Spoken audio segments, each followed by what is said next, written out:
ಅದ್ರ ಬಗ್ಗೆ ಯೋಚನೆ ಇಲ್ಲ. ಏನು ಗೊತ್ತಾ, ಒಬ್ಬ ತಂದೆ ತನ್ನ ಮಗಳಿಗೆ ಕೇಳ್ತಾನೆ, ನಿನಗೆ ಫ್ಯೂಚರಲ್ಲಿ ಏನಾಗಬೇಕು ಅಂತ ಆಸೆ ಅಂತ. ಅವಳು ಹೇಳಲ್ಲ, ಏನೋ ಒಂದು. ಕೊನೆಗೆ ಹೇಳ್ತಾಳೆ, ಡ್ಯಾನ್ಸರ್ ಆಗಬೇಕು ಅಂತ.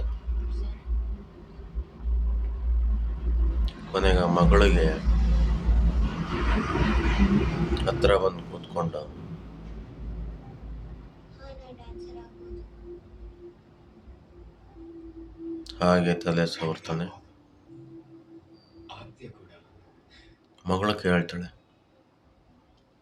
ಅಪ್ಪ ನೀನೇನಾಗಬೇಕು ಅಂತ ಆಸೆ ಇತ್ತು ನಿನಗೆ?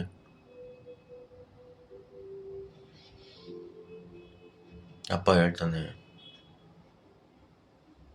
ನಾನು ಓದೋ ವಯಸ್ಸಲ್ಲಿ ಈ ಥರ ನನಗೆ ಕೇಳೋರು ಯಾರೂ ಇರಲಿಲ್ಲ.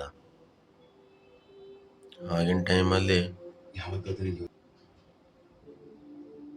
ಬಡತನ, ಕಷ್ಟ ಸಾಕಾಗೋಗ್ಬಿಟ್ಟಿತ್ತು ಬದಿ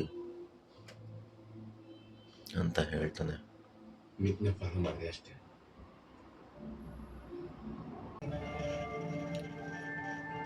ನೀನು ಮಾತ್ರ ನಿನ್ನ ಜೀವನದಲ್ಲಿ ನಿನಗೆ ಆಸಕ್ತಿ ಇರೋ ಡ್ಯಾನ್ಸಲ್ಲಿ ಕಲಿತು ತುಂಬ ಬೆಳಿಬೇಕು ಮಕ್ಕಳೇ. ಅದೇ ನನ್ನ ಆಸೆ. ಆಗ್ತೀಯ ಅಲ್ವಾ? ಐ ಲವ್ ಯು ಮಗಳೇ.